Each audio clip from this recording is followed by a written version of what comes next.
Limits क्या हैं? यह आंसर थोड़ा सरप्राइजिंग है। प्रीएम्बल कॉन्स्टिट्यूशन का हिस्सा तो है, लेकिन सिर्फ प्रीएम्बल के आधार पर आप कोर्ट में केस फाइल नहीं कर सकते। तो फिर प्रीएम्बल की रोल क्या है? यह कॉन्स्टिट्यूशन के आइडियल्स और गोल्स को एक्सप्लेन करता है, लेकिन यह अपने आप में कोई डायरेक्ट लीगल राइट नहीं देता। यानी प्रीएम्बल को लेकर सीधे कोर्ट में केस फाइल नहीं किया जा सकता, क्योंकि यह डायरेक्टली एनफोर्सेबल नहीं है।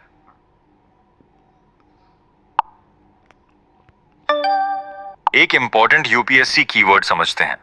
एनफोर्सेबल का मतलब है अगर आपके लीगल राइट्स वायलेट होते हैं तो आप कोर्ट जा सकते हैं, जैसे फंडामेंटल राइट्स एनफोर्सेबल होते हैं। ऐसे प्रोविजंस को जस्टिसेबल कहा जाता है, लेकिन प्रीएम्बल इस कैटेगरी में नहीं आता।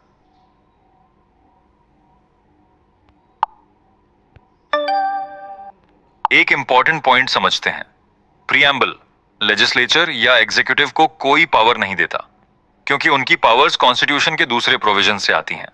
प्रीएम्बल सिर्फ कॉन्स्टिट्यूशन की विजन और ऑब्जेक्टिव्स को बताता है। तो क्या इसका मतलब है कि प्रीएम्बल इंपॉर्टेंट नहीं है? बिल्कुल नहीं। प्रीएम्बल कॉन्स्टिट्यूशन के वैल्यूज को समझने में मदद करता है, और कोर्ट्स इसका यूज कॉन्स्टिट्यूशन को इंटरप्रेट करने के लिए करते हैं। यानी यह लीगल राइट तो नहीं देता, लेकिन कॉन्स्टिट्यूशनल डिसीजंस को गाइड करता है। प्रीएम्बल हमारी कॉन्स्टिट्यूशन की डायरेक्शन दिखाता है, लेकिन एक सवाल अभी बाकी है। क्या प्रीएम्बल के वर्ड्स कभी बदले जा सकते हैं? आइए जानते हैं इसका सही जवाब।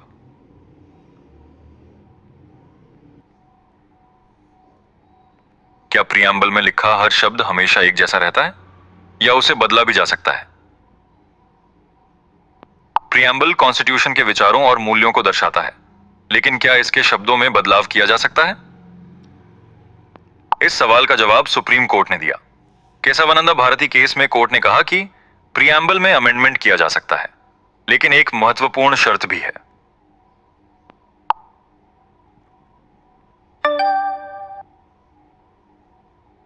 लेकिन ध्यान रखिए, प्रीएम्बल में अमेंडमेंट तो हो सकता है, लेकिन उसकी बेसिक स्ट्रक्चर यानी उसकी मूल पहचान और मुख्य सिद्धांत नहीं बदले जा सकते। तो बेसिक स्ट्रक्चर क्या है? इसे कॉन्स्टिट्यूशन के मुख्य नियम और मूल पहचान समझिए। इन्हें बदला या खत्म नहीं किया जा सकता। इसके बारे में हम आगे विस्तार से पढ़ेंगे।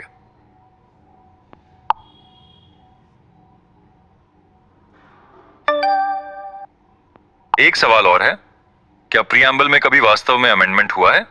अगर हां, तो कौन से नए शब्द जोड़े गए और क्यों? आइए अगले लेसन में जानते हैं।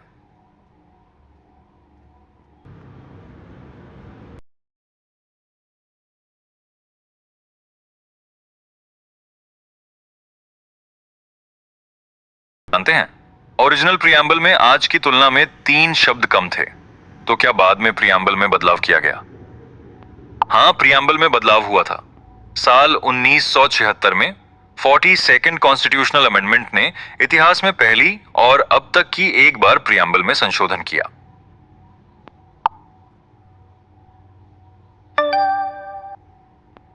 सेकंड कॉन्स्टिट्यूशनल अमेंडमेंट ने प्रीएम्बल में 3 महत्वपूर्ण शब्द जोड़े: सोशलिस्ट, सेकुलर और इंटेग्रिटी।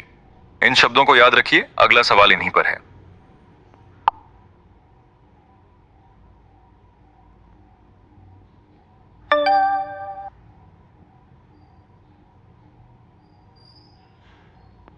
ये 3 नए शब्द जोड़े ही क्यों गए? इनका उद्देश्य नए सिद्धांत जोड़ना नहीं था, बल्कि कॉन्स्टिट्यूशन में पहले से मौजूद मूल्यों को और स्पष्ट करना था। तो अब एक आखिरी सवाल, 40 से ज्यादा वर्षों बाद भी प्रीएम्बल आज भी इतना महत्वपूर्ण क्यों है? आइए अगले लेसन में इसका जवाब जानते हैं।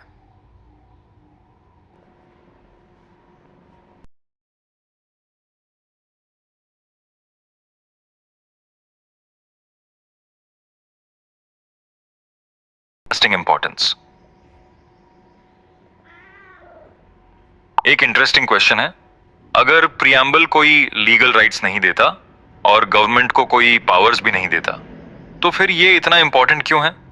चलो खोजते हैं प्रीएम्बल के महत्व के हर कारण को एक एक करके। सबसे पहला कारण है, प्रीएम्बल हमें कॉन्स्टिट्यूशन मेकर्स की सोच और विजन को समझने में मदद करता है। यह बताता है कि वे इंडिया को किस तरह का नेशन बनाना चाहते थे।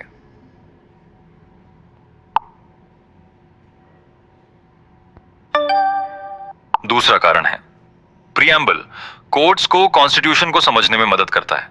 जब किसी कॉन्स्टिट्यूशनल प्रोविजन का मीनिंग क्लियर ना हो तो कोर्ट्स प्रियम्बल की मदद से कॉन्स्टिट्यूशन की स्पिरिट और पर्पस को समझते हैं। और प्रियम्बल की तीसरी महत्वपूर्ण भूमिका है एक कॉन्स्टिट्यूशनल कंपास की। यह नागरिकों, सरकार और न्यायालयों को याद दिलाता है कि कॉन्स्टिट्यूशन किन आदर्शों को पूरा करना चाहता है।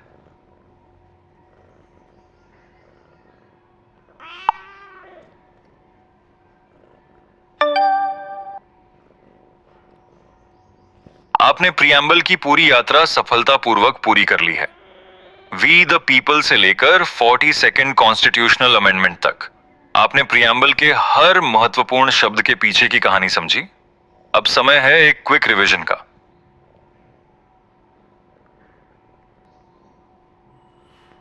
अब तक हमने प्रियम्बल के अलग अलग पहलुओं को समझा है, लेकिन पूरी तस्वीर को एक साथ कैसे जोड़ें? चलो करते हैं प्रियम्बल का एक क्विक रिवीजन।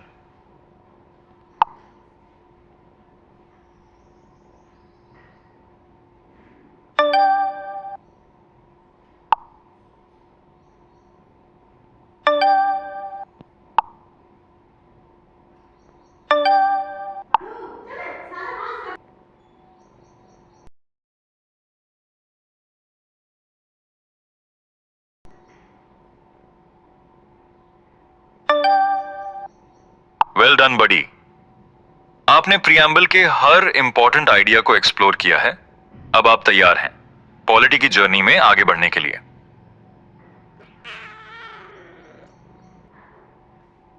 स्वागत है ग्रैंड प्रियम्बल क्विज में।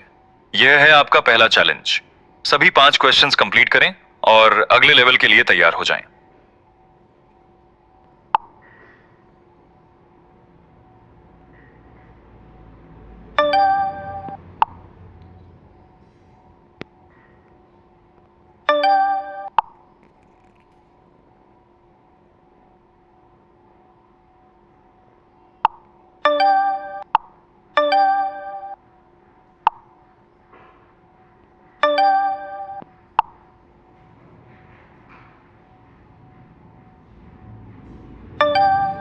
वाह, पहला चेक पॉइंट आपने पार कर लिया है। लेवल 1 कंप्लीट हो चुका है। 25 में से 5 क्वेश्चंस अब आपके नाम हैं, लेकिन असली प्रियम्बल चैलेंज अभी बाकी है। चलो अगले लेवल के लिए तैयार हो जाएं। Welcome to level 2। बस 5 और questions. Ready to level up?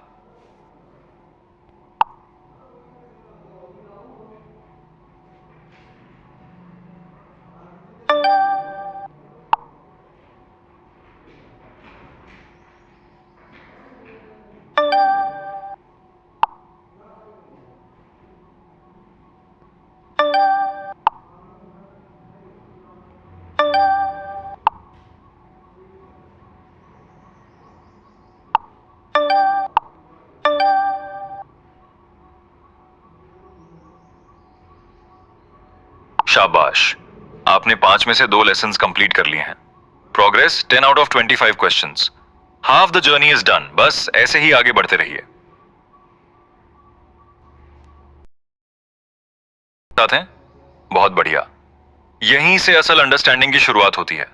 अब देखते हैं कि आपने इस चैप्टर को कितनी गहराई से समझा है।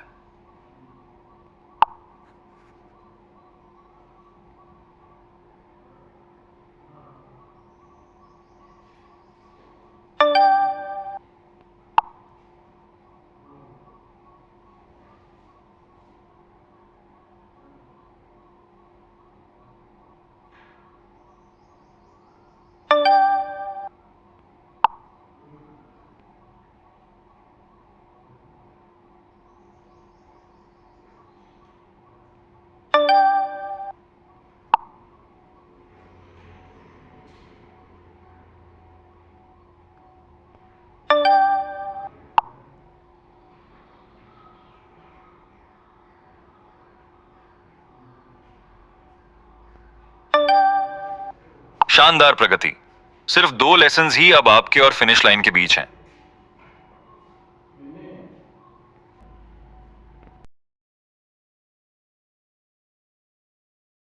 कदम दूर है। क्या आप इस जर्नी का आखिरी पड़ाव पूरा करने के लिए तैयार हैं?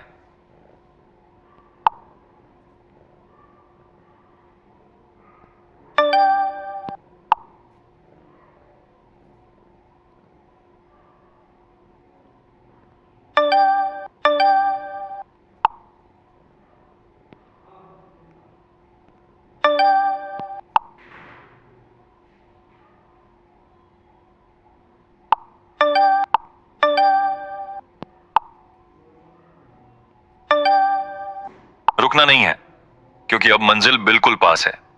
25 में से 20 क्वेश्चंस पूरे हो चुके हैं। बस एक आखिरी चैलेंज बाकी है। अंतिम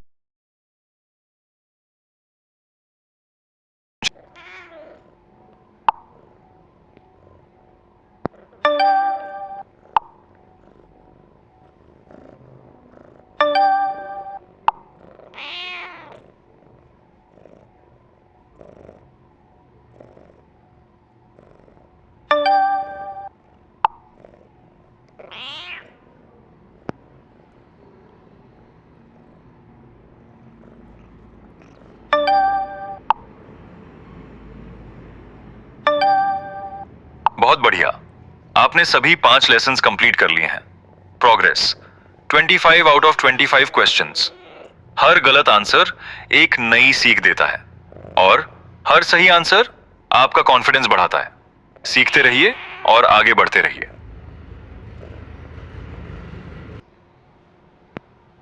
नमस्कार साथियों, salient features of the Indian constitution chapter के पहले लेसन में आपका स्वागत है। चलिए बेसिक्स से शुरुआत करते हैं। क्या आप जानते हैं, इंडिया का कॉन्स्टिट्यूशन दुनिया के सबसे यूनिक कॉन्स्टिट्यूशंस में से एक माना जाता है। लेकिन ऐसा क्यों है? ऐसा इसलिए है क्योंकि कॉन्स्टिट्यूशन सिर्फ लॉज की एक बुक नहीं है। इसकी यूनिक फीचर्स इंडिया की हिस्ट्री, डाइवर्सिटी और डेमोक्रेटिक आइडियल्स को दिखाती हैं।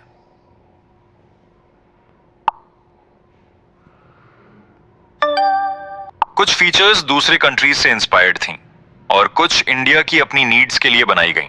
इन्हीं दोनों का कॉम्बिनेशन इंडियन कॉन्स्टिट्यूशन को यूनिक बनाता है। हर की फीचर के पीछे एक खास कहानी है। हर फीचर को किसी स्पेसिफिक चैलेंज को सॉल्व करने या नेशनल नीड को पूरा करने के लिए इंक्लूड किया गया था।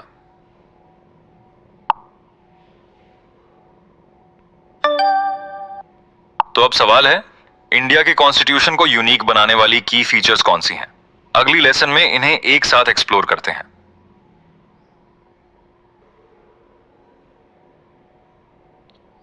नमस्कार साथियों, हमने जाना कि भारत का संविधान दुनिया के सबसे विशिष्ट संविधानों में से एक है।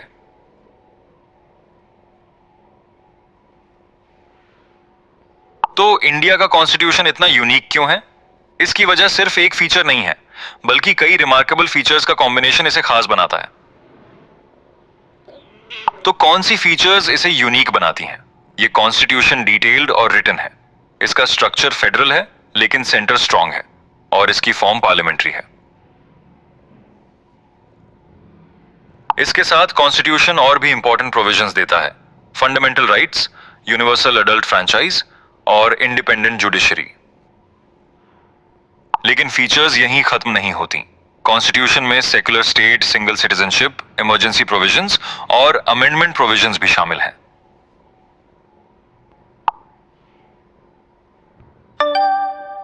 चिंता मत करो, आज आपको सब कुछ याद करने की जरूरत नहीं है। हर फीचर को सिंपल वर्ड्स, एग्जांपल्स और क्वेश्चंस के साथ एक्सप्लोर करेंगे। की फीचर्स की एक झलक तो आपने देख ली। अब एक स्टेप आगे बढ़ते हैं और समझते हैं इनके पीछे की सोच।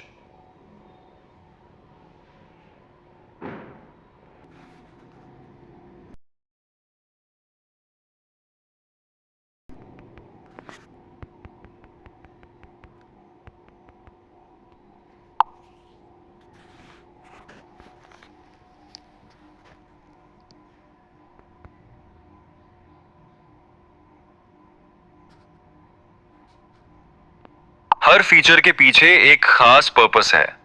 कुछ फीचर्स पावर को शेयर करते हैं, कुछ सिटीजन्स के राइट्स की प्रोटेक्शन करते हैं और कुछ गवर्नमेंट को अकाउंटेबल बनाए रखते हैं।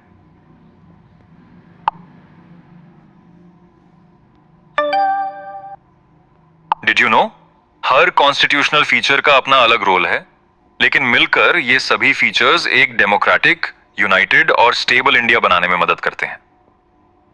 आपने कॉन्स्टिट्यूशन के बिग पिक्चर को समझ लिया है। अब अपनी अंडरस्टैंडिंग को टेस्ट करने का समय है। पहले फीचर को अनलॉक करने से पहले चलो करते हैं 5 क्विक क्वेश्चंस। है इंडियाज यूनिक कॉन्स्टिट्यूशन की जर्नी को रिवाइज करने का। चलो देखते हैं आपने कॉन्स्टिट्यूशन की खास बातों को कितना समझा है।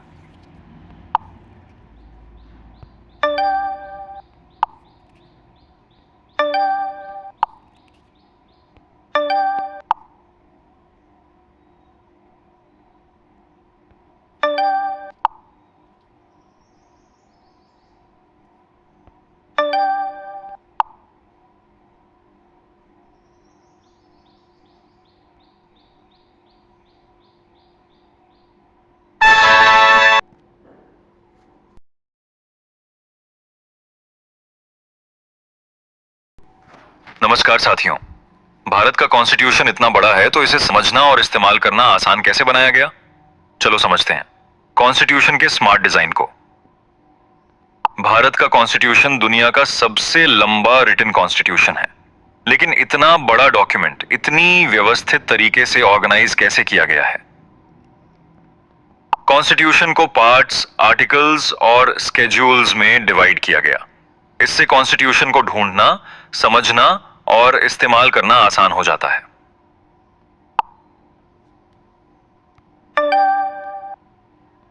कॉन्स्टिट्यूशन में हर चीज की अपनी जगह है।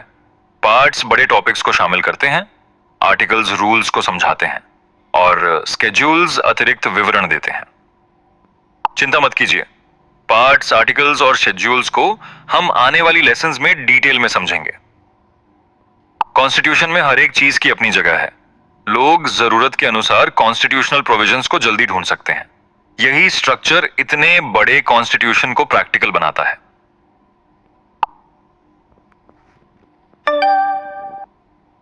हमने जाना कि कॉन्स्टिट्यूशन कितना वेल ऑर्गेनाइज्ड है, लेकिन क्या आपने सोचा है इतना बड़ा डॉक्यूमेंट आखिर कितना बड़ा होगा? चलो इसका जवाब ढूंढते हैं अगले लेसन में। आखिर भारत का कॉन्स्टिट्यूशन कितना बड़ा है? चलो इसकी विशालता को समझते हैं इस लेसन में। भारत का कॉन्स्टिट्यूशन सिर्फ लंबा नहीं है, यह दुनिया का सबसे लंबा रिटन कॉन्स्टिट्यूशन है। लेकिन क्या आपने सोचा है आखिर यह कितना बड़ा है?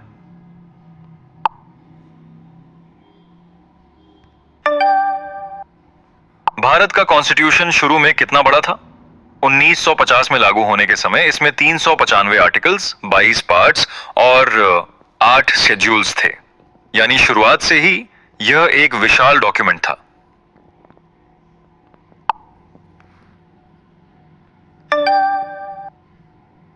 कॉन्स्टिट्यूशन की जर्नी यहीं खत्म नहीं हुई। समय के साथ इसमें कई बदलाव हुए। आज कॉन्स्टिट्यूशन में 25 पार्ट्स, 12 शेड्यूल्स और 450 से अधिक आर्टिकल्स हैं। यह बदलाव देश की बदलती जरूरतों को पूरा करने के लिए हुए हैं।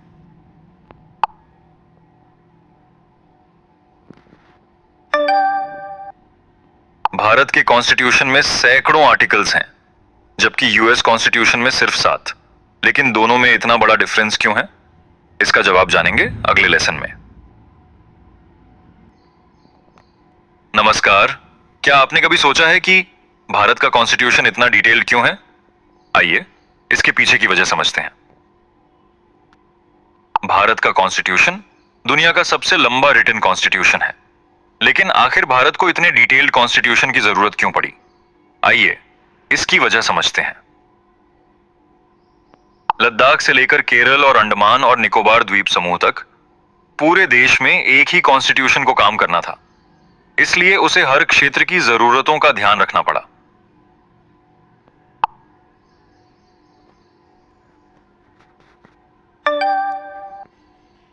भारत में कई भाषाएं, धर्म और संस्कृतियां हैं, इसीलिए कॉन्स्टिट्यूशन को इतना डिटेल्ड बनाया गया ताकि हर नागरिक के राइट्स की रक्षा हो सके और देश की यूनिटी भी बनी रहे।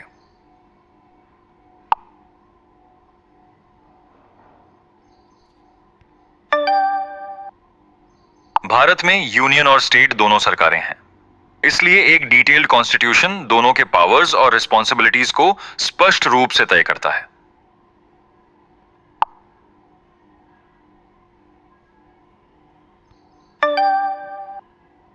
हमने समझा कि ज्योग्राफी, डाइवर्सिटी और फेडरलिज्म ने कॉन्स्टिट्यूशन को कैसे आकार दिया, लेकिन इसमें हिस्ट्री की भी महत्वपूर्ण भूमिका रही है। अगले लेसन में इसे विस्तार से समझेंगे।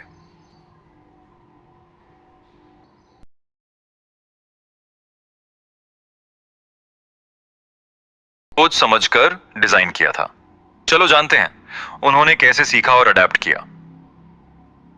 इंडिपेंडेंस के बाद भारत के पास एक नया मौका था।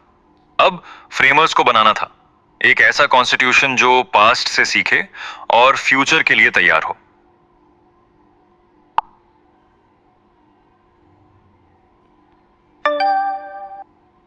क्या कॉन्स्टिट्यूशन बनाते समय फ्रेमर्स ने सिर्फ भारत को ही देखा? नहीं, उन्होंने दुनिया के अलग अलग कॉन्स्टिट्यूशंस का अध्ययन किया, फिर उन आइडियाज को अपनाया जो भारत की नीड्स के लिए यूजफुल थे।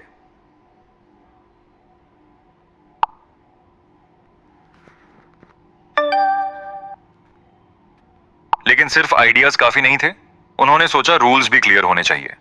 इसलिए इंपॉर्टेंट राइट्स और इंस्टीट्यूशंस की पावर्स को कॉन्स्टिट्यूशन में सीधे लिखा गया। यही वजह है कि कॉन्स्टिट्यूशन इतना डिटेल्ड बना ना।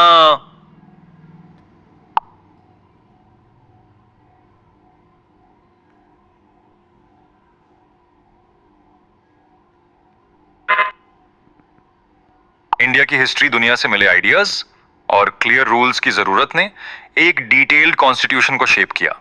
हर प्रोविजन को एक पर्पस के साथ शामिल किया गया। इतने बड़े और डिटेल्ड कॉन्स्टिट्यूशन को मैनेज करना क्या हमेशा आसान रहा होगा?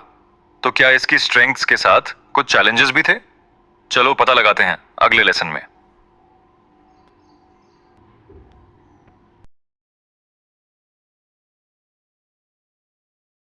हमेशा फायदेमंद होती है, चलो इसे समझते हैं।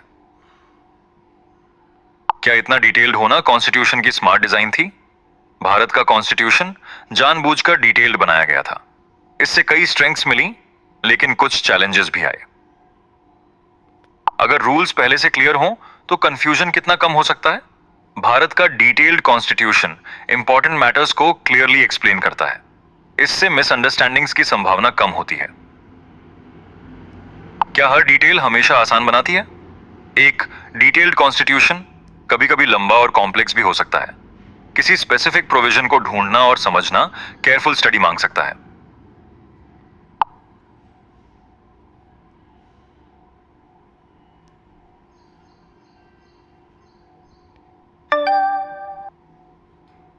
एक बड़े और डाइवर्स डेमोक्रेसी के लिए भारत के कॉन्स्टिट्यूशन को क्लैरिटी और फ्लेक्सिबिलिटी दोनों का बैलेंस बनाना था।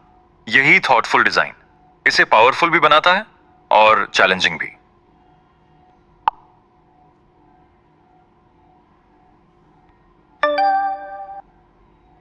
टाइम है रिवीजन का। याद कीजिए भारत का कॉन्स्टिट्यूशन इतना डिटेल्ड क्यों बनाया गया था। अब आपकी बारी है रैपिड रिवीजन क्विज के साथ अपनी अंडरस्टैंडिंग को टेस्ट करने की।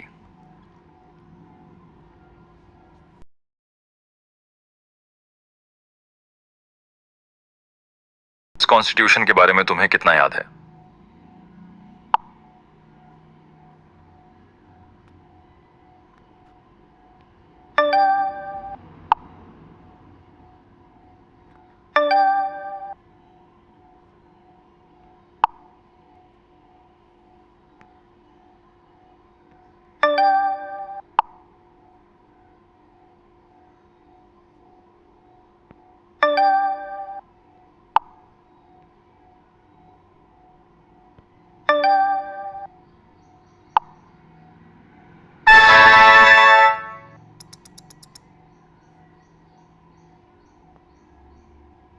Parts of the Constitution organized for clarity.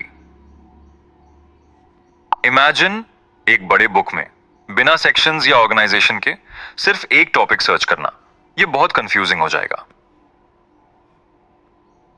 ऐसी कंफ्यूजन से बचने और बेटर क्लैरिटी के लिए इंडियन कॉन्स्टिट्यूशन को डिफरेंट पार्ट्स में डिवाइड किया गया है।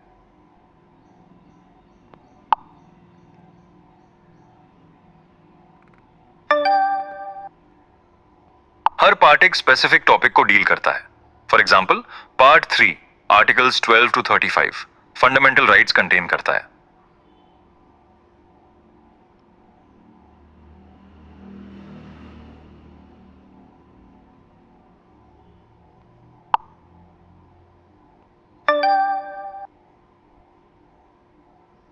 आर्टिकल्स आर्टिकल्स नंबर्ड रूल्स या प्रोविजंस होते हैं जो कॉन्स्टिट्यूशन में लिखे गए हैं। हर आर्टिकल एक स्पेसिफिक सब्जेक्ट को डील करता है।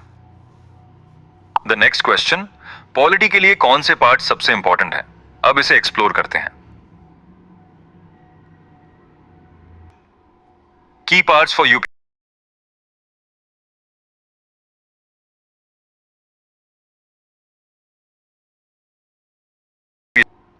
कॉन्स्टिट्यूशन के कुछ पार्ट्स पॉलिटी और करंट अफेयर्स में बार बार डिस्कस किए जाते हैं।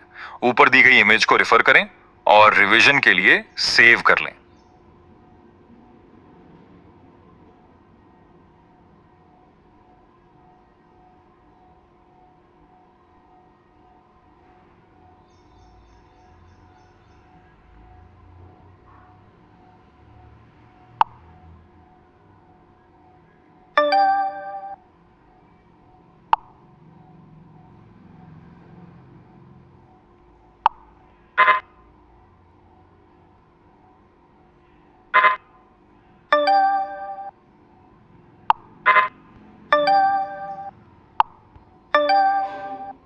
द नेक्स्ट स्टेप, अब हम कॉन्स्टिट्यूशन के इंपॉर्टेंट पार्ट्स को एक्सप्लोर कर चुके हैं। अब उन्हें जल्दी से रिवाइज करेंगे और कुछ और क्वेश्चन सॉल्व करेंगे। Revision. Parts of the constitution. Parts. Constitution को डिफरेंट पार्ट्स में डिवाइड किया गया है। हर एक पार्ट के अंदर आर्टिकल्स होते हैं जो एक टॉपिक से रिलेटेड होते हैं।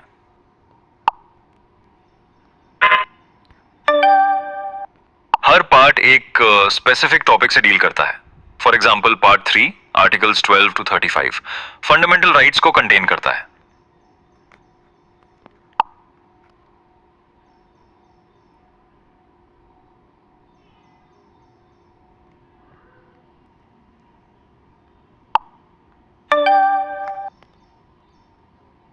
This completes your revision. Now you're ready to move ahead. See you in the next lesson. Schedule.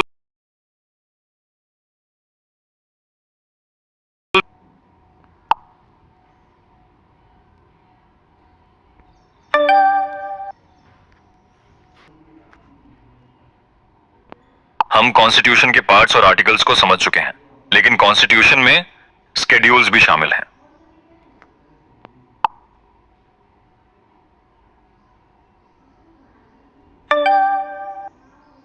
Why are schedules used?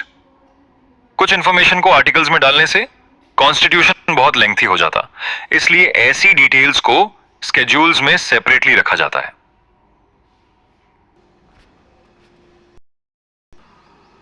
At present Indian constitution में 12 स्केड्यूल्स हैं। हर स्केड्यूल्स डिफरेंट टॉपिक्स को deal करता है। Municipal Act.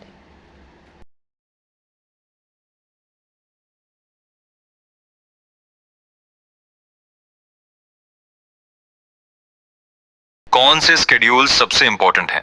अब इसे explore करते हैं।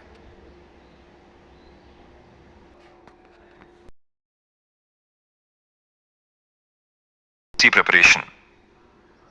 कुछ स्केड्यूल्स बार बार पॉलिटी और करंट अफेयर्स में अपीयर होते हैं। ऊपर दी गई इमेज को रेफर करिए और रिवीजन के लिए इसे सेव कर लीजिए।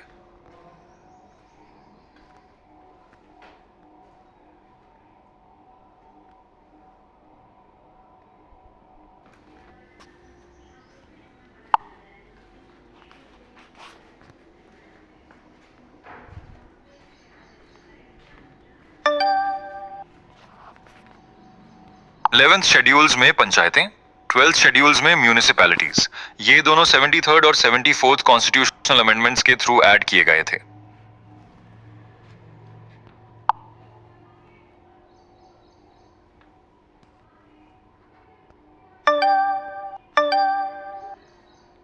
Another important schedules, 7th schedules powers को डिवाइड करता है between union list, state list and concurrent list. ये फेडरलिज्म के लिए बहुत इंपॉर्टेंट है।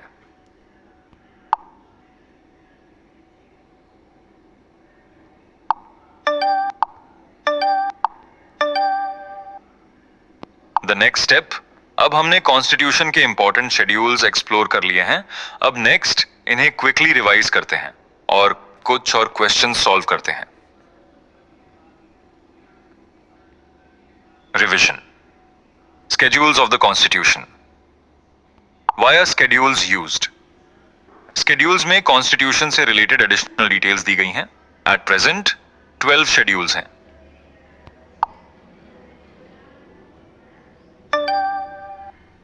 अलग अलग schedules Constitution के अलग अलग एरिया से डील करते हैं।